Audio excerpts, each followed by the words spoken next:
Stories. Love stories.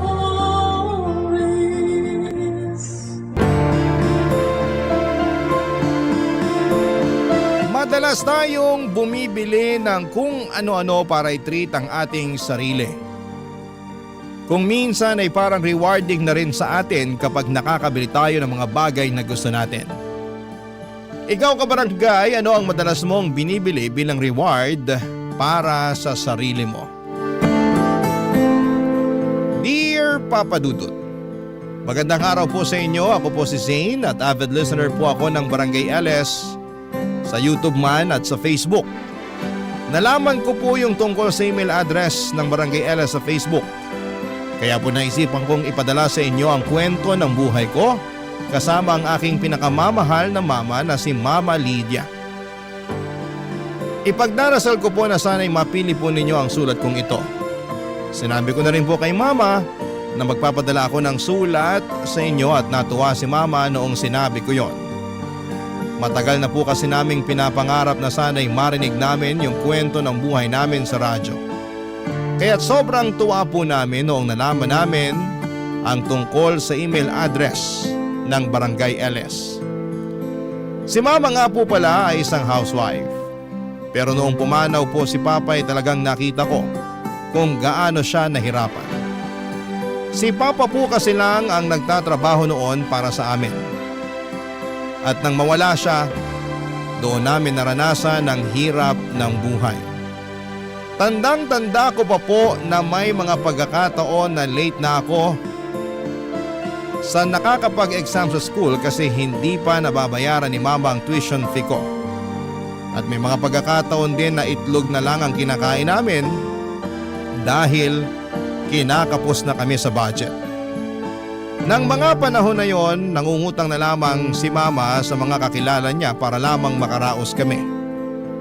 Pero sa kabila ng lahat ng yon ay nagbago ang aming buhay nang matanggap si Mama bilang isang government employee. Hindi man kami yumaman pero at least ay hindi na kami nahihirapan katulad ng dati. Minsan po ay nararamdaman ko talaga na hindi na nabibili ni Mama ang mga bagay na gusto niyang bilhin. Kasi lahat ng pera niya ay napupunta lamang sa mga gastusin namin sa bahay. Kaya po ipinangako ko sa sarili ko na kapag nakapagtapos ako ng kolehiyo, magtatrabaho ako ng maigi para maibigay ko kay Mama ang lahat ng mga bagay na matagal na niyang pinapangarap. Ang pinakamalaking pangarap ko po talaga para kay Mama ay ang madala ko siya sa mga lugar na matagal na niyang gustong bisitahin. Bilang pasasalamat na rin sa lahat ng sakripisyo at pagmamahal na ibinibigay niya sa akin. Papadudot, ang totoo po niyan, tuwing umuuwi si Mama galing sa trabaho ay hindi ko po maiwasang maging malungkot. Kasi nakikita ko sa mga mata niya ang hirap ng pinagdadaanan niya sa pang-araw-araw.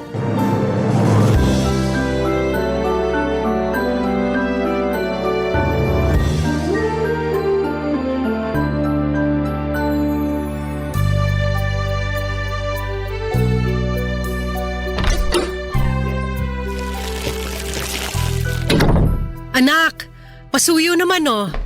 Akin na po, Ma. Tulungan ko na po kayo. Ba't ang dami niyo naman yata ang pinamiling groceries? Natanggap ko na kasi yung sahod ko kaya ayan. Pinamili ko na rin dyan yung mga paborito mo. Nga pala, kumusta ka sa school kanina? Okay naman po. Medyo stressful lang kasi ang dami kong projects. Pero wala po akong hindi kakayanin basta para sa inyo. Naku, ang sweet-sweet mo talagang bata ka. Alam mo, ikaw ang dahilan kung bakit patuloy akong lumalaban sa buhay.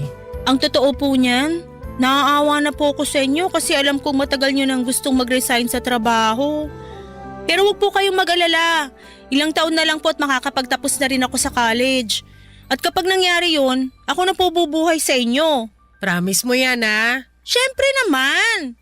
O nga pala, may gusto sana akong ipagtapat sa'yo. Ano po yun? Nagbabalak na akong mag-resign next month. Seryoso? Sigurado na po ba kayo dyan? Oo naman. Ang totoo niyan, matagal ko na tong pinaghandaan. At sapat na rin yung naipon kong pera sa bangko. So ano pong balak niyong gawin? Magnenegosyo tayo. Anong klaseng negosyo naman? Alam mo kasi, noon pa man, pangarap ko na talaga magkaroon ng sariling kainan. Pero syempre, naudlot yun nung ikinasal ako sa papa mo. Pero hindi po magiging madali yan. Paano na lang kung hindi pumatok sa masa yan at malugi lang kayo? Napaka-negative mo talagang bata ka. Paano natin malalaman kung hindi natin susubukan, di ba? Kung sa bagay. Sige, kayo po ang bahala. Pera nyo din naman yung gagamitin nyo dyan. At alam mo ba, na may nakita na ako magandang pwesto kanina. Perfect na perfect yung pwesto na yun para sa plano ko. Nakuha nyo po ba yung contact number? Siyempre ako pa ba? Bukas na bukas tatawagan ko na rin yung may-ari ng pwesto. Anak, this is it na talaga. Pakiramdam ko ito na yung simula ng pag-unlad natin. 2 taon kong pinaghandaan to. Ang tagal nyo na palang pinaghahandaan yan pero ni minsan hindi nyo man lang binanggit sa akin yung tungkol dyan. Magtatampo na po talaga ako sa inyo. Sus! Nagdrama na naman ang nag-iisang anak ko na ubod ng ganda. Ano ka ba? Huwag ka nang magtampo sa akin kasi para din naman sa'yo to eh. Bakit hindi nyo man lang nabanggit sa akin yung tungkol sa balak nyo na magtayo ng kainan? Eh kasi ayoko mausog yung plano ko. Kung ganun naman po pala, bakit nyo pa sinabi sa akin ngayon? Kasi napagtanto ko na ikaw ang magdadala sa akin ng swerte. Unti-unti ko na kasing napapansin na tuwing nag-uusap tayo, sinuswerte ako. Ang labo nyo naman. Ewan ko ba sa inyo kung bakit hanggang ngayon nagpapapaniwala pa rin kayo sa mga ganyan? Hindi naman totoo yan eh. Ano ka ba? Wala namang mawawala kung maniniwala tayo, di ba? Kung sa bagay. At speaking of swerte, teka lang, asan na ba yung bag ko? Sandali lang hanapin ko lang. Anong hinahanap nyo? Nung tinawagan mo ko kanina habang namamalengke ako, nakapulot ako ng cellphone. O, sa'yo na yan. Ano ka ba naman, ma? Sigurado ako nga hanapin to ng may-ari. Siyempre, alam ko yun. Pero tingnan mo muna yung cellphone na yan, walang password. At wala ring laman yung contacts. At nung binuksan ko yung lalagyan ng SIM card, wala ring laman. Tingnan ko nga. Hala, totoo nga! So ano, naniniwala ka na swerte ang dala mo sa akin? Siguro. Pero okay pa naman yung ginagamit kong cellphone. Ipopost ko na lang to sa Facebook. Kawawa naman kasi yung may-ari nitong cellphone. Mukhang bago pa naman oh. O sige, ikaw ang bahala. O siya, magluluto na ako. Maiwan na kita muna dyan.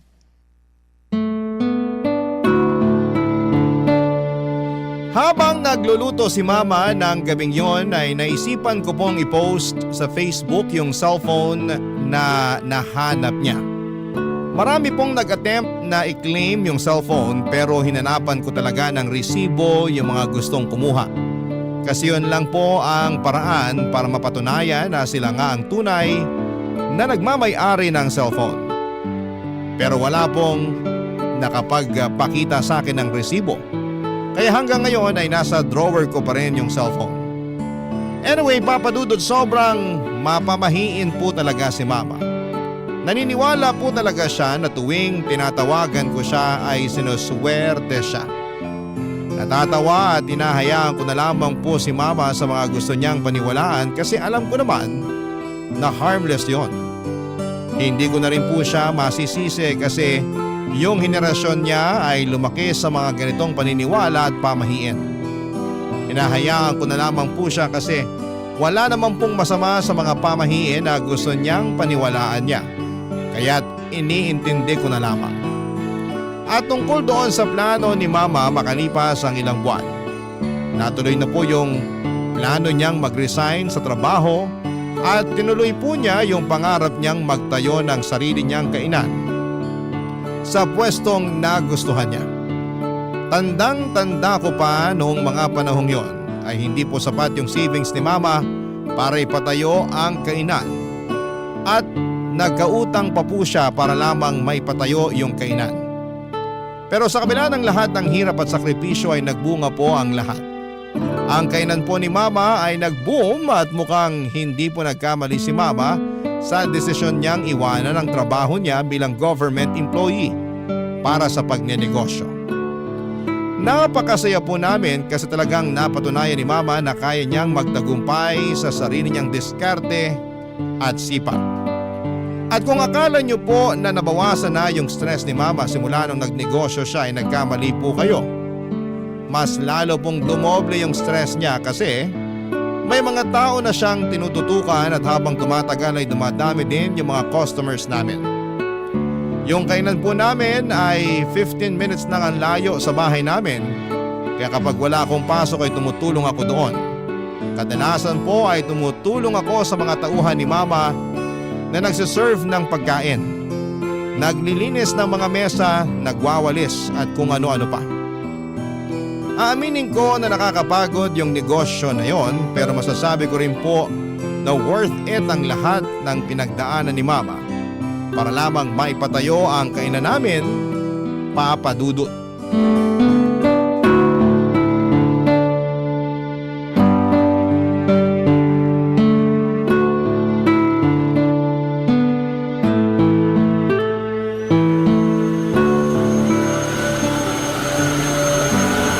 Nak! Ma, may sinasabi po kayo? Patayin mo nga muna yung vacuum. Ay, sandali lang.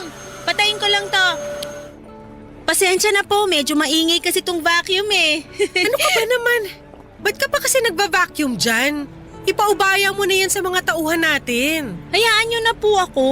Ito na nga lang yung matutulong ko sa inyo eh. Tapos pipigilan nyo pa ako. Ay naku, napakaswerte ko talaga sa'yo. Nako, ako po tong maswerte sa inyo kasi nagkaroon ako ng mama na sobrang sipag at madiskarte. Grabe, hindi ko akalain na darating yung araw na magkakaroon tayo ng sarili nating negosyo.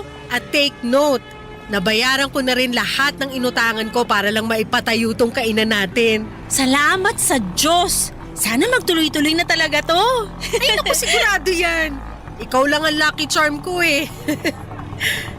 Ay, ayan na yung delivery ko. Nagdilang anghel ako. Ito ang isa pang swerteng dumarating. Sandali lang naka, diyan ka lang. Ano ba kasi yan? 700, 800, o ayan. Thank you! Ano ba yung in-order mo, ma? Umorder ako ng pampaswerte online para dito sa kainan at para na rin sa bahay natin. Patingin nga. Magkano ba to? 800? Ano ba yan? Ang mahal naman nito. Mura na nga yan eh. Alam kong malaki na po yung kinikita nyo ngayon dito sa kainan. Pero magdahan-dahan naman po kayo sa paggastos. Uy, alam mo ba na galing pa to ng China? Sa tingin mo, bakit sinuswerte yung mga Chinese pagdating sa negosyo? Nang dahil dito. Ang dami kong nabasa online na effective daw to. O ito, iuwi mo yan sa bahay at isabit mo yung mga yan sa sala natin, ha? Para mas lalo tayong swertehin. Tingnan nyo nga to, oh. Mukhang mumurahin. Mukhang na-scam po kayo eh. Ano ka ba, hindi scam yan? At gaya nga ng sabi ko sa'yo noon, wala namang mawawala kung susubukan natin, di ba? May nawala po sa inyo. Nawala po yung 800 pesos na pinambayad nyo sa walang kwentang pampaswerte na to. Ang bilis nyo naman magpaloko. Nga pala, hindi naman po kayo nag-online shopping dati ah. Sigurado ako na may nagturo sa inyo kung paano mag-online shopping. Oo, tinuruan ako ng isang tauhan natin dito sa kainan. At isa pa, ayusin mo yung tono ng pananalita mo sa akin, ha? Hindi ko na nagugustuhan yung tabas ng dila mo. Pasensya na po kayo. Yung sa akin lang naman, sana wag niyo naman sayangin yung pera niyo sa mga walang kwentang bagay. Kaya dumadami yung mga manloloko kasi dumadami na rin yung mga nagpapaloko tulad niyo. Kung makapagsalita ka, akala mo ang laki-laki ng ambag mo sa pagpapatayo ko nitong kainan. Hoy Zane, ipapaalala ko lang sa'yo na tinaguyod kita ng mag-isa. Tapos ngayon pagsasalitaan mo pa ako ng ganyan? Ma, sana wag niyo naman masamain yung mga sinasabi ko sa inyo. Opo, alam ko yung mga sakripisyo at hirap na pinagdaanan nyo simula nung namatay si Papa. At hindi ko po nakakalimutan yon. Pero yung sa akin lang naman, malulugi po ang negosyo natin kung patuloy kayo na mag-order ng kung ano-ano online. Ilang taon ako nagpakapagod sa trabaho. Ni halos wala na nga ako nabili para sa sarili ko kasi yung perang kinikita ko ay napupunta lang sa lahat ng mga gastusin natin. Tapos ngayon na may nabili na ako para sa sarili ko, pagagalitan mo ko? Sorry po. Hindi po yun ang intensyon ko. Pero yun yung nararamdaman ko eh. Pakiramdam ko pinagmamalupitan mo ko. Baka pagtanda ko, tuluyan mo nang makalimutan na nanay mo ko. At basta-basta mo na lang akong dadalhin sa home for the aged. Ma, I'm sorry na nasaktan ko po kayo. Huwag kayong mag-isip ng ganyan. Hindi po mangyayari yun. Yung sa akin lang naman, ayokong mawala sa inyo yung negosyong pinaghirapan nyo. Hindi mo kasi ako naiintindihan. Bata pa lang ako, laki na ako sa hirap. At ngayon lang ako nagkakaroon ng pagkakataon na bilhin yung mga gusto kong bilhin. At ayoko po na maranasan nyo pa uli yung hirap na yon. Kaya ako nga kayo pinagsasabihan eh. Pasensya na po talaga at napagtaasan ko kayo ng boses. Aaminin ko po na nagkamali ako doon. Ewan ko sa'yo. Huwag na po kayong magtampo. Patawarin nyo na ako, please. Masisisi mo ba ako? Talaga naman nakakatampo yung pasagot-sagot mo sa akin kanina eh. Sorry na po talaga. Oo na. Ha?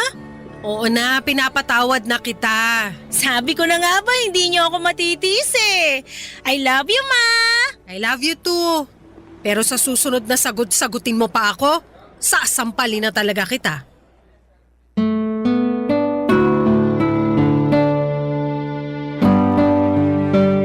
Buti na lang po talaga at nagkabati kami kaagad ni Mama noong araw na yon. Pero Papa Dudut, siguro naman ay naiintindihan ninyo kung saan ako nang gagaling, hindi ba?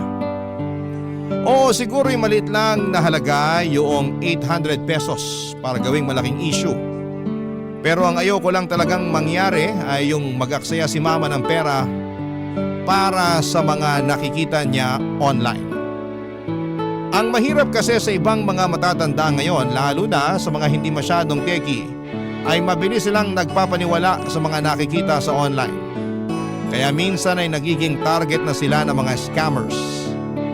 Kaya kung may mga seniors man na nakikinig dyan, ang advice ko lamang po ay kung may gusto kayong bilhin online, mag-research muna kayo ng mabuti bago ninyo bilhin ito.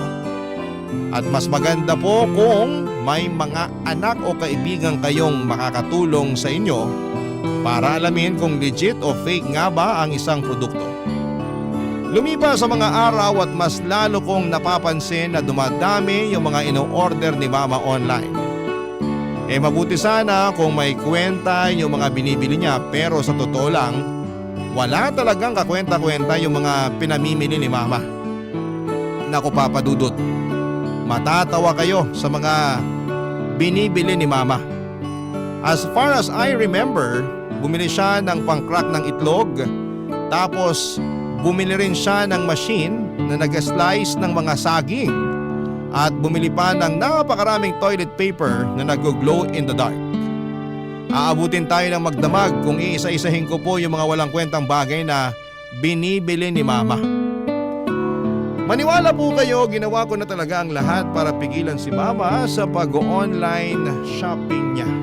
Pero tuwing sinusubukan ko siyang pigilan, nag-aaway lamang kami at nagkakasamaan ng loob, Papa Dudut. Barangay Love Stories. Barangay Love Stories. Himala na lang po talaga at hindi pa nalulugi ang negosyo namin sa dami ng mga pinamimili ni Mama.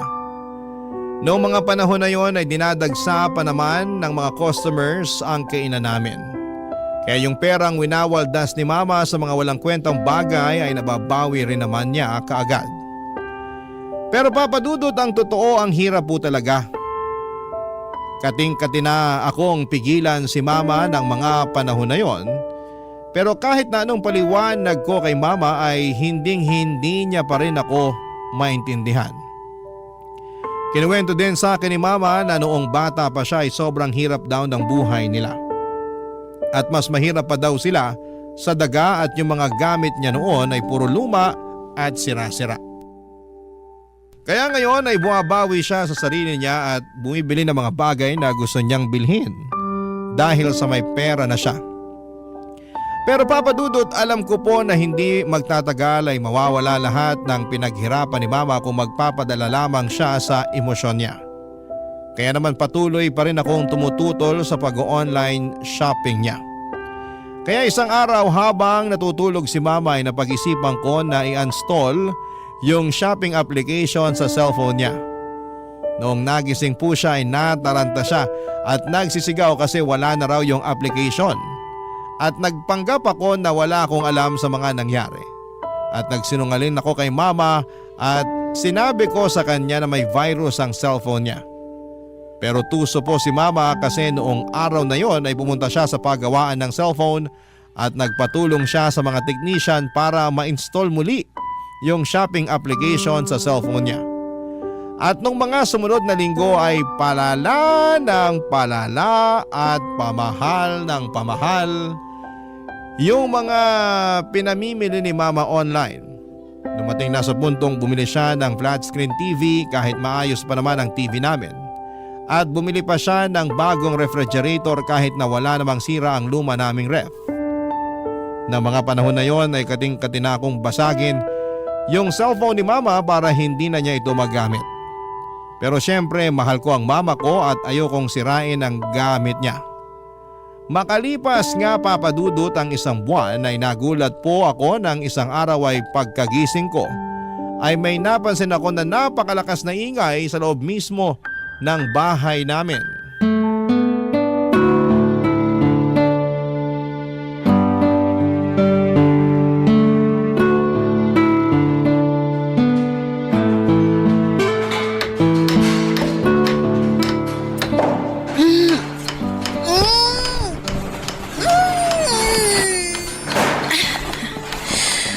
Ano ba naman yan? Ang ingay! Istorbo talaga oh. Matutulog pa yung tao eh. Oh, ma! Ba't andito ka? Di ba dapat nasa kainan kayo? Ay, yung kainan pinaubaya ko na muna sa isang staff natin. Pero huwag kang mag-alala, mapagkakatiwalaan naman yun eh. Sigurado ka ba, ma? Sa akin mo na lang kaya ibilin yung kainan. Ano ka ba? Alam kong abala ka sa pag-aaral mo at ayoko ma-distract ka. Kaya dito ka lang sa bahay. Sige, sabi niyo eh. Nga pala ma, ba't ang ingay dito? Teka lang, sino yung mga lalaking yon? Ba't ang dami nila? Ay oo nga pala, sila yung kinuha ko para doon sa kwartong ipapagawa ko. Kwarto? Dalawa na nga lang tayo dito sa bahay tapos magpapagawa pa kayo ng isa pang kwarto? Ano yan, kwarto para sa mga bisita? Hindi! Kwarto yan para sa mga parcel ko. Teka nga! Ano? Uminahon ka nga. Sabihin niyo sa akin na nagbibiro lang kayo, ma. Mukha ba akong nagbibiro? Mamimili ako ng mga bagong gamit online at doon ko ilalagay ang mga ipapamili ko sa bago nating kwarto. Pero gumagana pa naman yung mga gamit natin ah. Wala po kayong dahilan para mamili pa ng mga bagong gamit. Oo, pero malay mo. Baka sira na yung mga yan next week o next year, di ba? Kaya mas mainam na yung may nakahanda tayong reserba. At para hindi nakakalat dito sa bahay yung mga o-ordering ko, nagpagawa na ako ng kwarto. Pinalagpas ko na po yung binili niyong bagong TV at ref nung nakaraan. Pero sumusobra na po kayo. Hindi na normal tong ginagawa niyo. Zane, wala ako sa mood para makipag-away sa'yo. Please, wag ngayon. Kakagising ko lang, ma. Sa tingin niyo ba nasa mood ako para makipag-away sa inyo?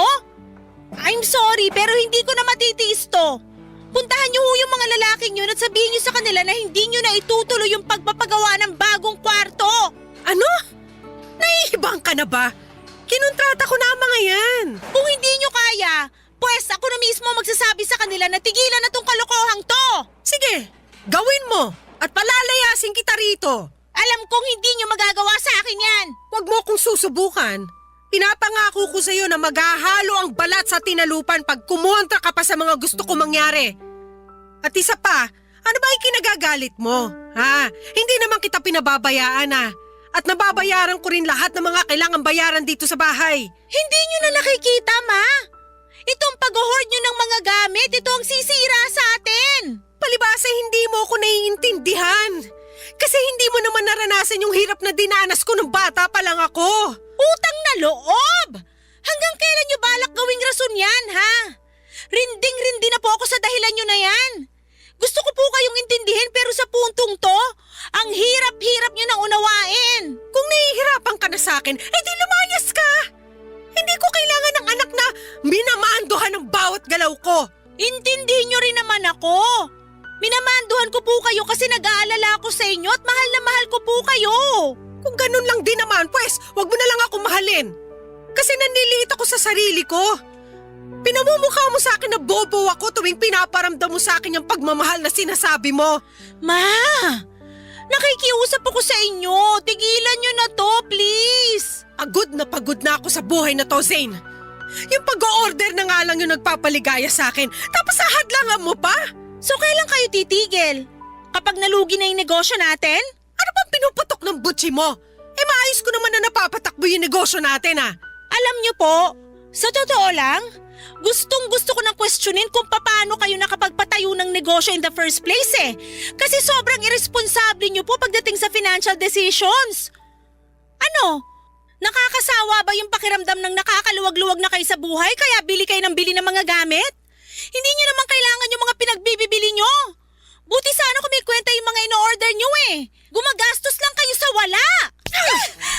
Napakabastos mong bata ka! Wala kang karapatang para pagsalitaan ako ng ganyan! Hindi ko na po alam kung anong gagawin ko sa inyo. Sa totoo lang po, nahihirapan na ako sa inyo. Pwes, mas nahihirapan ako sa'yo! Alam mo kung pwede lang sana mamili ng anak, maniwala ka sa akin, hindi kita pipiliin! Sa mga sinasabi niyo sa akin ngayon, ba't parang mas mahal niyo pa yung mga in-order niyo online kesa sa akin? At talagang pinagawa niyo pa ng bagong kwarto? Sana naging parcel na lang pala ako! At least yung mga parcel na yon nagpapasaya sa akin! Hindi tulad mo na wala nang ibang ginawa kung hindi ang painitin ng ulo ko! Papasok na po ako sa kwarto ko! Mamaya niyo na lang po ako kausapin kapag nasa katinuan na po kayo! Ang kapal ng mukha mo! Sana hindi na lang kita ipinanganak!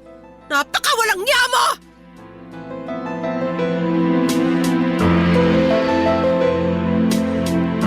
Hanggang ngayon ay sobrang nakokonsensya pa rin ako sa kung papaano ko sinagot si Mama noong araw na yon. Nagdilim lang po talaga ang paningin ko at hindi ko na napigilan ang sarili ko noong nalaman ko na nagpagawa si Mama ng kwarto para sa mga parcel niya. Hindi ko matanggap na patuloy pa rin siyang nagbubulag-bulagan sa pagiging hoarder niya, Papa Dudut. Kaya napag-isipan ko po na mag-research tungkol sa kondisyon ni Mama. Nang tinignan ko sa internet ay napag-alaman ko na ang tawag pala sa kalagayan ni Mama ay hoarding disorder at isa itong mental health condition. At alam ko rin po na kapag sinabi ko kay Mama na kailangan niya nang magpatingin sa isang professional ay hinding-hindi siya papayag. Kaya hindi na ako nag-abala na sabihin kay Mama na may mental illness siya. Gulong-gulo din po ako noon dahil nagsisimula ng humina ang kita namin sa kainan. Sa totoo lang ay normal naman sa negosyo magkaroon ng mga panahong matumal ang benta at hindi sana yon magiging malaking problema pero naging malaking problema siya dahil umabot na sa puntong nangungutang na si Mama ng pera para lamang makapag-online shopping. Doon ko po talaga napagtanto kung hindi ako kikilos at kung hindi ko tutulungan si Mama na tigilan ang bisyon niya sa pag-o-order ng mga gamit online ay pareho kaming pupulutin sa kangkungan. Kaya hindi na po ako nagdalawang isip na gumawa na ng paraan para maagapan ang sitwasyon bago pa ito lumala. Isang araw ay pumasok po ako sa kwartong pinagawa ni Mama at pagbukas ko ng pinto ay nakita ko ang mga parcel na nakatambak. Ang mas nakakapanlumo pa dyan, Papa Dudut, ay madami pang parcel na hindi nabubuksan ni Mama. Sobrang bigat po ng pakiramdam ko ng araw na yon. Pero alam ko na kailangan ko itong gawin hindi lang para sa negosyo namin, kundi para na rin sa kapakanan ni Mama, Papa Dudut.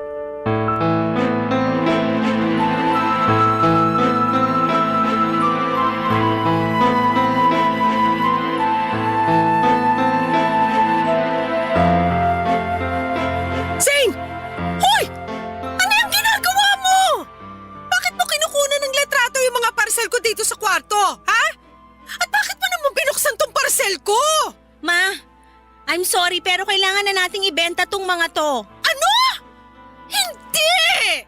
Hindi ako makakapayag! Alam mo, ikaw masyado ka na nangingialam sa mga gamit ko. Bakit? Ni minsan ba pinakialaman ko yung mga gamit mo? Ha? Unti-unti nang dumadami yung mga pinagkakautangan nyo dahil sa bisyo nyo. Kaya habang maaga pa, agapan na natin to. Ibebenta ko tong mga parcel nyo at babayaran ko lahat ng mga pinagkakautangan nyo para matapos na tong problema na to. Tumigil ka nga! Oo, aminin ko may mga pinagkakautangan ako dahil matumal yung benta ng kainan ngayon. Pero makakabangon din tayo. Kapag dumami na ulit yung mga customers natin, mababayaran ko rin lahat ng utang ko. Maniwala ka! Marami kayong pinagkakautangan hindi dahil matumal yung benta ng kainan.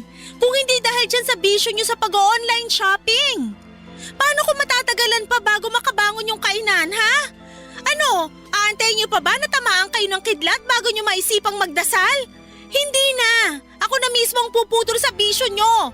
Ipopost ko na to at ibebenta natin lahat ng mga gamit dito sa ayaw at sa gusto nyo. Hindi ko hahayaang basta-basta na lang na ibebenta ang mga gamit ko. Wala kang karapatang magdesisyon para sa akin. Naman! Ito na yung pagkakataon para mabayaran mo na lahat ng mga utang mo. At isa pa, masisira lang po itong mga in-order nyo kasi hindi nyo naman ginagamit eh. Yung iba nga dito ay hindi nyo pa nabubuksan. Hindi mo ko naiintindihan, Zane. Hindi mo lubos na naiintindihan kung bakit ginagawa ko lahat ng to. Ano na naman yung idadahilan nyo? Yung lumaki kayo na mas mahirap pa sa daga kaya bumibili ng kung ano-ano para makabawi kayo sa sarili nyo? Huwag na! Ilang beses ko na pong narinig yan. Nung namatay yung papa mo, ang laki ng puwang na iniwan niya sa buhay natin. Ni hindi nga ako nagkaroon ng pagkakataon man lang para pagluksaan yung pagkamatay niya. Kasi kinailangan kitang alagaan. Kinailangan ko mag-isip ng paraan kung paano kita bubuhayin na mag-isa. At nang dahil doon, hindi na ako nagkaroon ng pagkakataon para isipin ko man lang yung sarili ko. Tapos ngayon ay pagkakait mo sa akin, yung pagkakataon na unahin ko naman ang sarili ko. Hindi ko akalain na darating yung araw na ipagdadamot ng sarili kong anak. Yung pagkakataon na maging masaya ako. Ma, sobrang unfair nyo naman po. Alam nyo naman kung gaano ko kayo kamahal, di ba? Oo, pero nak, pakiusap, wag mo nang ibenta to mga gamit ko.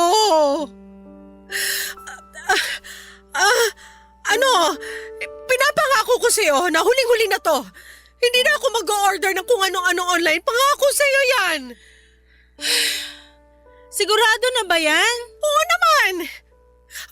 Eto yung cellphone ko. Gawin mo na kung anong gusto mong gawin dyan. Maniwala kayo sa akin. Para sa inyo rin tong gagawin ko. Bakit? Anong balak mong gawin? I-delete ko na po yung account nyo kung saan kayo namimili ng mga gamit. Ha? Sobra naman ata yan, nak. Dapat nga matagal ko nang ginawa to eh. Baka naman... Ano? Baka naman pwede mo akong pagbigyan. Huli na talaga to. Naman! Please. Isang order na lang talaga. Sige na naman, payagan mo na ako. I'm sorry po, pero hindi pwede. O ayan, na-delete ko na rin yung account nyo sa wakas. Eto na po yung cellphone nyo. Nakakapanghinayang naman. Tingnan nyo nga itong mga gamit nyo sa kwarto na to. Kung may dapat man kayong panghinayangan, yun ay yung pera na nasayang sa kaka-online shopping nyo. Sige na. Ba't ganyan ka makatitig sa akin? Ma, wag na wag po kayong magkakamali na gumawa ng bagong account. Sinoli ko po sa inyo yung cellphone nyo. Wag nyo naman sanang sirain yung tiwalang binibigay ko sa inyo. Oo na. Pangako hindi na ako gagawa ng account. At parang awa nyo na. Sana bayaran nyo na po yung mga pinagkakautangan nyo kapag nakaluwag-luwag na kayo. Huwag ka mag-alala, ako nang bahala dyan. Sigurado naman ako na makakabangon din yung kainan eh. Sana nga talaga. Pero di bale, ang mahalaga ngayon hindi na uli kayo makakapag-order ng kung ano-ano online. Nga po pala, siguro mas makakabuti kung gawin na lang nating guest room tong kwarto na to. Sayang naman po kung gagawin nyo lang tong bodega, di ba? Pero gusto kong nakikita yung mga pinamili ko sa kwarto na to. Ma, sana wag nyo masamain tong sasabihin ko sa inyo, ha? Ay, ayaw ko na sanang sabihin to eh. Pero mukhang wala na akong choice. Bakit? Ano ba yun? Yung pag-hoard nyo kasi ng gamit. Sa tingin ko hindi na normal yon. At pakiramdam ko makakatulong kung pupunta tayo sa doktor. Hoy Zane! Namimili ako ng mga kung ano-ano pero hindi ako baliw! Kalimutan nyo na lang po yung sinabi ko. Baka kung saan pa mapunta tong usapan na to. Tulad ng inaasahan ko ay nagalit si mama noong sinabi ko sa kanya na isang mental illness ang pag-hoarding ng gamit. Pero makalipas ang ilang araw ay napansin ko na palagi nang nakatutok si mama sa negosyo namin. Pero tuwing nasa bahay siya ay napapansin ko rin na parang hindi siya mapakali, Papa Dudut. Minsan ay nakikita ko sa mga mata at kilos niya na miss na niya yung pag-online shopping. Naiintindihan ko naman si mama at medyo nakukonsensya din po ako na dinilit ko yung account niya sa shopping app. Kasi alam ko kung gaano siya kasaya kapag nakakapamili siya ng mga gamit niya. Pero alam ko rin naman na ginawa ko yon para sa ikabubuti niya. At para naman hindi na ma-bored si mama sa bahay ay hinikayat ko na lamang siyang lumabas-labas kasamang mga kaibigan niya. At ipaubayan na lamang muna sa isang mapagkakatiwalaan na tauhan namin yung kainan at mukhang nakatulong yung advice na yon. Kasi simula nang nakapag-bonding na si mama kasama ang mga friends niya ay unti-unti ko nang nakikita na nawawala yung lungkot sa mukha niya. Hindi na rin naman buwabata si mama, Papa Dudut, at sa tingin ko ay deserve naman niya yung makapag-enjoy at magkaroon ng oras para sa sarili niya. Kasi sino ba namang anak ang gustong makita ang mama niya na nakatunganga sa bahay at nai-stress palagi sa pagpapatakbo ng negosyo? Masakit para sa akin yon kasi ayokong nakikita si mama na malungkot o parang napapaligiran ng mga problema. Kaya't nag-decide akong hikayatin siyang lumabas, magpahinga at magsaya. Kasi bilang isang anak ay gusto ko naman na makita siya na masaya at puno ng buhay. At ng mga panahon na yon, Papa Dudut, mga kabarangay, ay masasabi kong tuluyan ng iniwan ni mama ang mundo ng online shopping. Barangay Love Stories. Barangay Love Stories. Habang tumatagal ay mas lalong lumaki ang social circle ni mama at marami na rin siyang nakikilalang ibang tao at masaya ako para sa kanya. Kasi nakikita ko sa Facebook na nagsisimula na siyang mag-ballroom dancing at palagi silang nagkakasiyahan ng mga kaibigan niya. Sabi nga ni mama sa akin ay hindi siya masyadong lumalabas o gumagala noong buhay pa si Papa. Kaya natuwa ako na kahit papaano ay nagagawa na niyang makapag-enjoy at mag-explore ng mga bagay na hindi niya nagagawa noon. Pero Papa Dudut, hindi ko akalain na hindi pa pala tuluyang nakawala si mama sa mundo ng online shopping. Isang araw pagkatapos ko ng klase, dumiretso ko sa kainan namin at doon ko napansin na may mga nakatambak na mga parcel sa loob ng stock room. At doon ko rin nalaman na inuutusan pala ni mama yung isa naming tauhan para mag-order ng kung ano-ano online para sa kanya. Galit na galit ako noon. Pakiramdam ko ay parang trinaydor ako ni mama. Kaya't sobrang nanlumo ako. Hindi pa nga kami ganap na nakakabangon mula sa mga utang at ngayon ay nag-o-order na naman siya. Sinabihan ko yung tauhan namin na huwag papayagan si mama na mag-online shopping. At sinunod naman niya ako. Pero tulad ng inaasahan ko ay nag-away na naman kami ni mama noong pinagbawalan ko yung tauhan namin na tulungan siya sa pag-online shopping. Pero hindi ko po akalain na mas malaki pa pala ang problema na haharapin ko. Isang gabi ay napansin ko na may kaibigan si mama na dumalaw sa bahay namin. At dinig ko na sinabi niya kay mama na kung mag-i-invest daw si mama sa negosyo niya ay malaki daw ang kikitain na pera ni mama. Alam mo naman ako, Papa Dudut, sobrang protective ako pagdating kay mama. Kaya talagang nagalit ako ng gabing yon. Parang may kutob kasi ako na scammer ang kaibigan ni mama at niloloko lamang siya, Papa Dudut. Kaya noon nag-CR si mama ay nakipagtalo ako doon sa kaibigan niya at pinalayas ko siya sa bahay namin. At doon na nga nalaman ni Mama yung ginawa kong pagpapalaya sa kaibigan niya, Papa Dudut.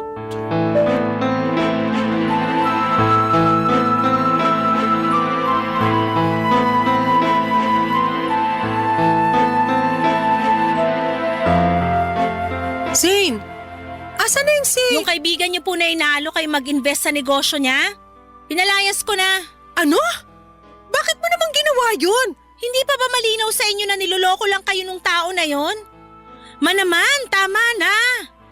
Hindi nyo na nga tinigilan yung pag-online shopping tapos ngayon magpapaloko na naman kayo? Kailan po ba kayo matatauhan? Yung taong tinatawag mong manloloko, yung taong pinalayas mo, kaibigan ko yun! Napakawalang modo mo! Wala na ako mukhang may aharap sa mga kaibigan ko nang dahil sa ginawa mo! Pwes, kung ganong klaseng tao lang din naman ang magiging kaibigan mo, di bali na lang. Alam mo, hindi na kita maintindihan! Hindi ba't ikaw tong humihikayat sa akin na lumabas-labas kasama ng mga kaibigan ko? Pinayagan na nga kitang i-delete yung account ko sa shopping app, di ba? Ipapaalala ko lang po sa inyo na never kayong tumigil sa pag-online shopping. Kung hindi ko pa nakita yung mga nakatambak na parcel sa stockroom ng kainan natin, hindi ko pa malalaman na inuutusan nyo lang pala yung isa sa mga tauhan natin na mag-order para sa inyo. Benta ng kainan yung ginamit ko para pambili sa mga parcel na yon. Hindi ako naniniwala sa inyo. Sigurado ako na nangutang na naman kayo para lang matustusan yung bisyo nyo. Tumigil ka na nga! Gaya ng sabi ko sa iyo noon, makakabangon din ng kainan at mababayaran ko rin ng buo yung mga pinagkakautangan ko, naintindihan mo? Yun na nga yun eh. Hindi pa nakakabangon yung kainan pero dinagdagan nyo na naman yung mga utang nyo. Huwag ka mag-alala kasi wala na ako mga utangan. Anong ibig nyo sabihin? Yung kaibigan ko na pinalayas mo, isa siya sa mga palagi nagpapautang sa akin. Kaya naman palang lakas ng loob ng mokong na yun na alukin kayo mag-invest sa negosyo niya. Makinig ka muna sa akin, ha? Nagkakamali ka kasi pag nag-invest ako sa kanya, sigurado ako na yayaman na tayo. Ipinaliwanag niya sa akin ang lahat at ang laki ng tubo na makukuha ko sa negosyo niya. Imposible po yan. Please lang, huwag na kayong magpapauto sa taong yun. Mas maliwanag pa sa sikat ng araw na scam yung inaalok niya sa inyo. Ang totoo niyan… Ma, huwag mo sabihin na… Oo, nakapag-invest na ako. Binigay ko na sa kanya yung 40% ng bayad ko. Diyos ko naman! Ano ba tong gulo na pinasok nyo? Maniwala ka. Ito nang simula ng pagyaman natin, anak. Sana ginamit nyo na lang yung perang yun para mabayaran yung mga utang nyo. Hindi ka naman kasi nakikinig eh. Kapag dumoble o tumriple na yung perang ininvest ko, hindi ko lang mababayaran yung mga pinagkakautangan ko kung hindi mabibili ko na rin lahat ng gusto mong bilhin. Yung gusto ko lang, yung tigilan nyo na yung kahibangan na to. Bahala ka kung ayaw mo maniwala. Ganyan naman kayo mga kabataan ngayon eh. Wala kayong pinaniniwalaan at sobrang sarado ang mga utak nyo. Di bali na lang. Natawagan ko na lang yung kaibigan ko na pinaalis mo. Hoy, humingi ka ng tawad pagbalik niya ha? Sige ma, subukan mong pabalikin yung dito at lalayasan ko na talaga kayo. Ha! Talaga ba? Bakit? Kaya mo na ba ang sarili mo? Mas pipiliin ko pang matulog sa lansangan kaysa makita kayo na unti-unting nasisira dahil sa mga pinaggagawa nyo. Gusto mong lumayas? O di kunin mo yung mga gamit mo at umalis ka rito. Kung tutuusin, mas mabuti nga kung lumayas ka ngayon mismo eh. Nang sa ganoon, hindi ka na makita ng kaibigan ko pagbalik niya rito. Nakakahiya yung ginawa mo sa kanya. Mukhang nakapagdesisyon na nga kayo. Hindi niyo po alam kung gaano kasakit para sa akin na makita na unti-unti niyo sinasayang ang lahat ng mga pinagpaguran niyo. Gusto mo malaman kung anong sayang? Yung pagpapaaral ko sa'yo. Kasi lumalaki kang bastos at walang modo. Sana lang talaga, wag dumating yung araw na magsisi kayo pero huli na. Kung may pinagsisisihan man ako, yun na yung naging anak pa kita. Namimihasa ka na sa pambabastos mo sa akin? Hindi ka na naawa sa akin? Hindi niyo ba nakikita na ginagawa ko lahat ng to dahil mahal na mahal ko kayo? Ginagawa mo lang ang lahat ng to dahil ayaw mo ako maging masaya. Ang gusto mo lang ay yung nabibigay ko sa iyo yung allowance mo. Ganun ba talaga kababaw ang tingin niyo sa akin? Oo! Kasi kung mahal mo ako, hindi mo ako pagbabawalan sa mga bagay na nakakapagpasaya sa akin. Ayoko na po. Wala nang patutunguhan tong usapan na to. Siguro panahon na para maghiwalay muna tayo. At sa naman pupunta? Bakit? May pera ka? Doon na muna ako sa best friend ko. I'm sorry, pero aalis na ako. Tatawagan ko na lang po kayo. Nang gabing yon ay umalis ako sa bahay namin at dumiretso na ako sa bahay ng best friend ko. Yun na ata yung pinakamahirap at pinakamasakit na desisyon na nagawa ko. Yung iwanan si mama, pero ang sakit din na kababae kong tao ay hinayaan lamang ako ng nanay ko na umalis at iwanan siya. Hindi man lang niya ako inalo. Pakiramdam ko na mga oras na yon ay okay lang sa nanay ko na may mangyari sa akin na kung ano. Hindi ko na talaga alam kung ano ang gagawin ko sa kanya ng mga panahon na yon. At naisip ko na baka kung magpapakalayo-layo ako ay matatauhan si mama at baka tigilan na niya ang mga hindi tamang ginagawa niya. Lalo na ang paggastos ng pera sa mga walang kwentang bagay. Buti na lamang papadudot at taus puso akong tinanggap ng best friend ko sa bahay nila. Dumaan ang mga araw na nanghihiram na lamang ako ng pera sa kaibigan ko na yon para may pangbaon ako. Mabuti na lamang at hindi pa due yung tuition ko noon kasi kung hindi baka hindi ko napanindigan yung desisyon kong layasan si mama. At kahit wala na ako sa bahay namin ay patuloy pa rin akong nagtitext at tumatawag kay mama. Pero hindi siya sumasagot at palagi niyang pinapatay ang tawag ko. Okay lang sa akin yon kasi at least alam ko na ligtas si mama at wala akong dapat na ipag-alala. Kasi napapatay niya pa yung mga tawag ko. Pero syempre kahit na ganoon ay hindi ko pa rin maiwasang mag-alala. Minsan ay gusto ko nang umuwi pero pinipigilan ko ang sarili ko. Sabi ko sa sarili ko ay hindi ako uuwi hanggat hindi nagbabago si mama. At tuwing wala akong pasok ay dumadaan na lamang ako sa kainan namin at doon ako nagtatanong sa mga tauhan namin tungkol kay mama. Ang sabi nila ay okay naman daw si mama at wala naman daw akong dapat na ipag-alala.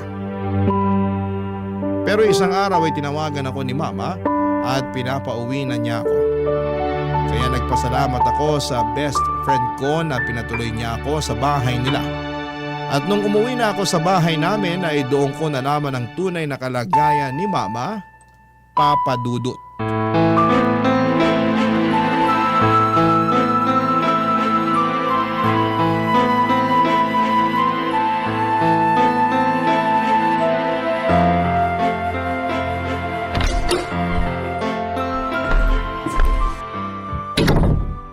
Ma? Zane, anak! Anong nangyari? Ba't kayo umiiyak? Yung perang ininvest ko, wala na. Ang laking halaga nun. Yan na nga ba sinasabi ko eh. Patingin ako ng cellphone nyo. Eto! Pambihira! Wala na! Binlock na kayo nung mokong na yon. Pati yung iba pa mga kaibigan namin, hinikayat niya rin na mag-invest sa kanya, tinakbuhan niya rin. Ano nang gagawin natin? Huwag niyo na muna pong isipin yon. Baka mas lalo kayong ma-stress. Anak, sorry sa lahat ng mga nagawa at nasabi ko sa'yo. Sisig-sisi ako na hindi ako nakinig sa'yo. Akala ko kasi pinaghihigpitan mo ko eh, kaya ayaw mo ko maging masaya. Ma naman, ikaw na nga lang ang meron ako eh. Sa tingin niyo talaga magagawa ko yon? Kung ganun, bakit mo ko nilayasan? Nagawa ko lang naman yun kasi nawawasak na yung puso ko tuwing nakikita ko kayo na winawaldas yung mga pinaghirapan nyo sa mga walang kwentang bagay. At ngayong naiintindihan ko na kung bakit mo ko pinagsasabihan noon. Pero wala na yung perang ininvest ko, nak. Natangay na ng manluloko na yun. Di bali na lang po. Yung perang nawala sa inyo, pwedeng-pwede natin kitain uli yun. Pero pag kayo namatay sa stress, yun ang hindi ko kakayanin, ma. Mahal na mahal ko po kayo. Mahal na mahal din kita. Mapapatawad mo pa ba ako sa lahat ng mga nasabi at nagawa ko sa'yo? Ang Ang totoo niyan, dapat ako nga itong humihingi ng tawad sa inyo eh. Oo, alam kong mali yung ginagawa niyong pagsasayang ng pera. Pero dapat hindi ko kayo binastos. Dapat kinausap ko na lang kayo ng maayos. Sising-sisi din po ako sa kung paano ko kayo sinagot-sagot noon. Paano mo naman ako kakausapin ng maayos? Hindi nga kita pinapakinggan noon, di ba? Basta ma, lagi niyong tatandaan na kakampi niyo po ako, okay? Makakaasa ka na simula sa araw na to. Magtitiwala na ako sa'yo. Mabuti naman po kung ganon. Narinig ko nga din pala sa mga tauhan natin na pumunta ka raw sa kainan para itanong sa kanila yung tungkol sa lagay ko. Anak, thank you talaga ha. Ngayon alam ko na mahal mo ako. Hindi naman po kasi nawala yung pagmamahal ko sa inyo eh. At wag na rin po kayong manghinayang dun sa pera na nawala sa inyo kasi sigurado ako na makakaahon din yung kainan natin. Ay nako, panigurado yan kasi hindi ko nasasayangin ang pera natin sa mga walang kwentang bagay. Pangako po yan? Oo, pangako. Paano kung binobola nyo lang pala ako? O eto, kunin mo tong cellphone ko, itapon mo na rin yan. Ayan na naman kayo eh. Nako, sigurado ako na ipapadaan nyo na naman sa mga tauhan natin yung pag-o-order nyo online. Ay nako, hindi na. Alam mo hanggang ngayon, sinisingil pa rin ako ng mga pinagkakautangan ko. At na-realize ko rin na ayoko na ng ganong klaseng buhay. Di bali nang hindi tayo mayaman, basta wala tayong utang. Alam nyo ma, proud na proud ako sa inyo. Ay, nga pala, Ano po yon? pumapayag na ako na dalhin mo ko sa psychiatrist. Seryoso po kayo? Oo naman. Ma, may lagnat po ba kayo? Pinaprank nyo lang yata ako eh. Loko-loko ka talagang bata ka. Aaminin ko na hanggang ngayon gustong-gusto ko pa rin mag-online shopping. At alam ko na hindi mawawala tong kagustuhan ko mag-online shopping kung hindi ako hihingi ng tulong. Nananaginip ba ako? Oh, ayan. Ay ma, makakurot naman. Buo na ang desisyon ko na magpatingin sa psychiatrist. Basta sasamahan mo ko ha. Oo naman po, walang problema yan. Alam mo ba, nung nawala ka, na-realize ko rin na ang lungkot pala ng buhay ko. Hindi ko kakayanin kung wala ka. Kaya wag mo na akong iiwan ha. I'm sorry po kung nagawa ko yun. Promise ko po sa inyo na hindi na mauulit yon. I love you anak. I love you too, ma. Payakap naman ako.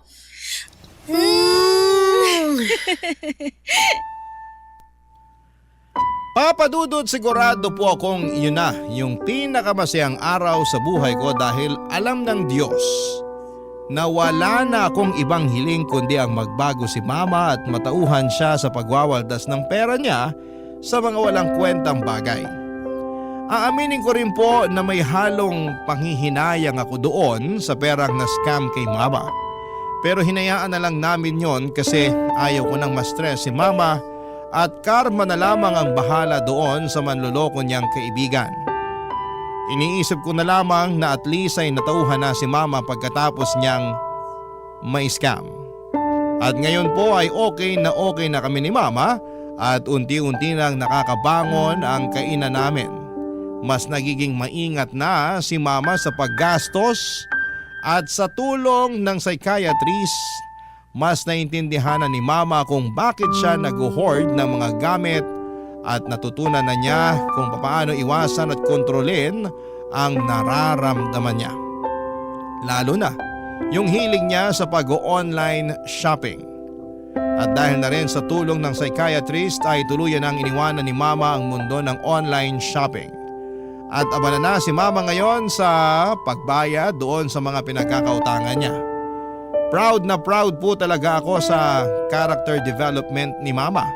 At pinangako ko rin sa sarili ko na kapag nakapagtapos na ako ng pag-aaral, magpo-focus ako sa kainan namin at sisikapin ko na mapalago ito ng maayos. Nga po pala Papa Dudut, lilinawin ko lang. Hindi ko po sinasabi na masama yung pag-online shopping ha, pero gaya nga noong narinig kong quote too much of everything is bad. Kaya para sa mga kabarangay ko na nakakaranas ng pinagdaanan ni Mama, ang advice ko lamang po, kung napapansin ninyo na parang nag-hoard na kayo ng gamit, seryosohin nyo po ito. Hindi po ito simpleng hobby lang ha, kundi isang seryosong kondisyon na pwedeng makaapekto sa mental health and financial situation ninyo. At palagi po nating tatandaan na hindi sa dami ng gamit na susukat ang kaligayahan ha, kundi sa peace of mind at mga tamang desisyon sa buhay. Papa Dudut, maraming salamat po at sana po'y mabasa at mapili po ninyo ang kwento ng buhay ko. God bless and more power sa Barangay LS. Ang inyong kapuso at kabarangay forever, Zane. Anong say mo sa Barangay Love Stories na ito? Pagkwentuhan natin sa comment section yan.